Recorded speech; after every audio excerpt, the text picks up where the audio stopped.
An horrific day at Fort Hood in Texas today as a gunman killed 12 people and injured at least 31.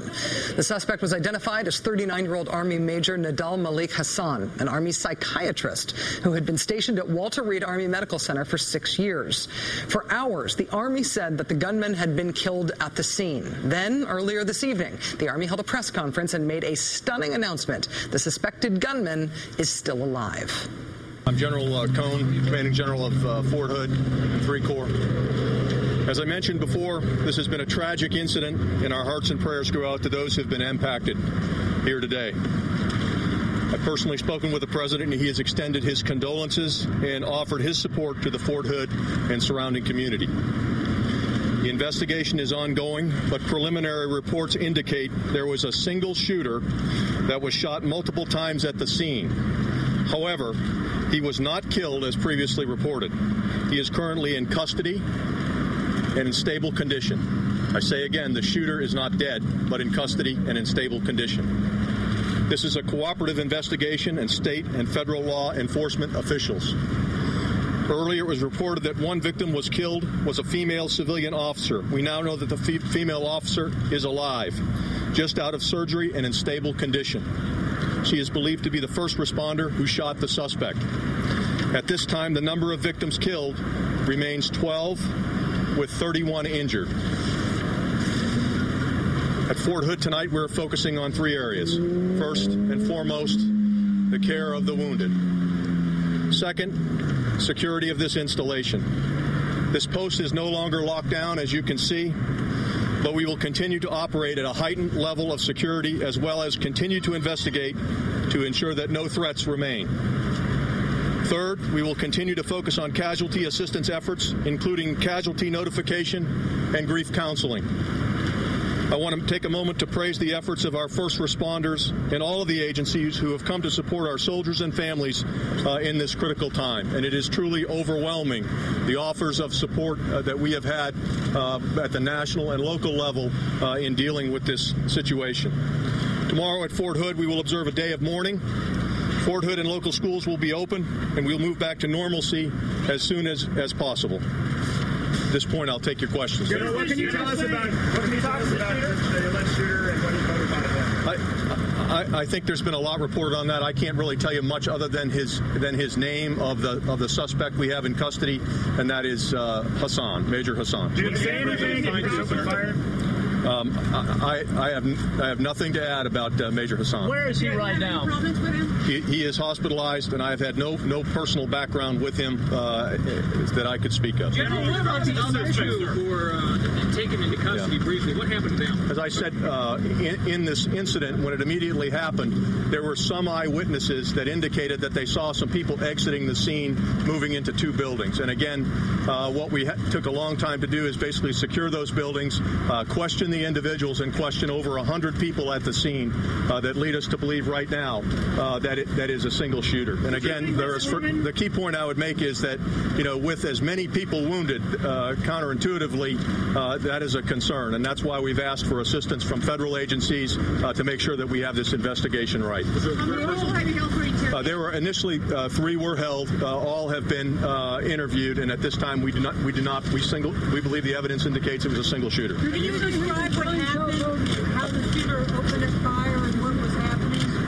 The initial reports, again, are at this Soldier Readiness Center, where units from across this post, and one of the points I'd make is there are a lot of units involved in this. Normally we'd have entire units all from one organization, but there are many, because Thursday afternoon is a makeup time where people from all across the installation are there. So this touches a number of units, and that's going to complicate as we do grief counseling and as we help our soldiers and families through this. It's going to make it more of a challenge, and we'll be requesting additional help to deal with that. Details about more details about the victims or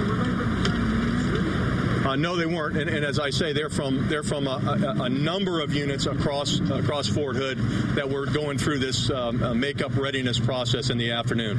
I will tell you that it is a very good thing, and again, I credit the first responders. There was a college graduation ceremony. We had about 138 of our great soldiers who are graduating from college in an auditorium some 50 meters away, and thanks to the quick reaction of several soldiers, they were able to close off the doors to that auditorium auditorium where there were some 600 people inside waiting on the college graduation for these great soldiers. General, the makeup of the people who were wounded. Postings made by Major Hassan about the suicide bombing. I don't have any. I will not discuss anything about Major Hassan. The makeup of the people who were wounded, sir. The makeup of the people who were wounded. Were they all military? Right. The preponderance of them are military. There are two civilians that are involved in this, but again, this is, I have to describe it as a very enclosed area where basically soldiers were waiting for dental treatment, medical treatment, etc. So it was a large waiting area, and that's why I think you get that high number of casualties, and largely military people all in this area. Can you describe the area? One room? Did he move from room to room to room to do this, or how did he? There are still evidence coming in terms of how this all laid out, but my understanding at this point is there were two facilities right adjacent to one another where the shootings took place. General, can you speak to the timeline when he opened fire, then when he was shot, and then when you were able to apprehend him?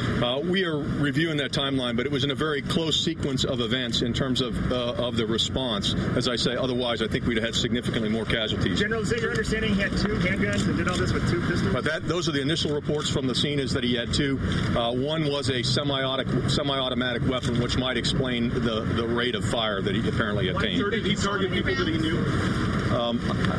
I would not say that's the case. There's no evidence to support that at this time. Again, this is sort of, given the number of disparate people from disparate units, one would kind of reject that hypothesis. I was going to say, tell us about the woman who shot him. Tell us about her. She seems to be a hero in this. Well, I'm sure all that will come out, but I want to be very careful about laying this out in terms of information. There's a lot of information out there, and I apologize for taking so long to get out here, but we wanted to make sure that we had what we had right. What injuries does Hassan have, and why did you think he was dead earlier? What are his injuries? There were a number of folks that were evacuated from the area. There was a confusion at the hospital, and the CID agent has been with him the entire time, and we were able to straighten that out here in the last hour or so. Yes. The woman who shot the first responder, who did she work for, and what were the units who responded? Were they civilian? Right. As you know, the police force here is a combination of Department of the Army, security police, and military police. And there was a combination of both military policemen and Department of the Army civilian police who responded. General, is the FBI on base, and are they investigating and prosecuting? Yes, the FBI is on base, and again, we will bring in the expertise necessary to properly investigate this case. Investigating as a possible terrorist act. I couldn't rule that out, but I'm telling you that right now the evidence does not suggest that. Yes. Was he targeting individuals, or was it just random and he just chose that out of the blue? I could not speculate on that. Yes, sir. This woman who was the first responder, and he shot probably close to 50 people. What is your message to her tonight? And her quick thinking and her ability to kind of neutralize the suspect. Well, I think that the on-the-scene reports indicate that really, God bless these soldiers and these great Department of the Army civilians. The quick reaction, people tell stories of soldiers ripping their uniforms apart and basically applying first aid. We put a great investment in soldiers' first aid and taking care of each other. I'm sure this could have been much worse. As horrible as this was, I think it could have been much worse. The weapons that were used, were they military issue or the soldiers' personal weapons? There's no indication that they were military weapons. Yes, I'm sorry. He was informed that he was going to be deployed again and had manifested. Yeah, I've said I can't really speak about Major Hassan. Can he talk? Yes. Is it accurate that Major Hassan was temporarily evacuated and hospitalized as a victim? Is that what you're saying? No, at all times the CID had custody of him throughout the hospitalization process. Can he speak? What kind of condition is he in? I don't want to reveal his condition, but again, I'm sure we'll have an update on that. Is he speaking to investigators? Is he speaking to investigators? He is not currently speaking to investigators. Is he expected to survive?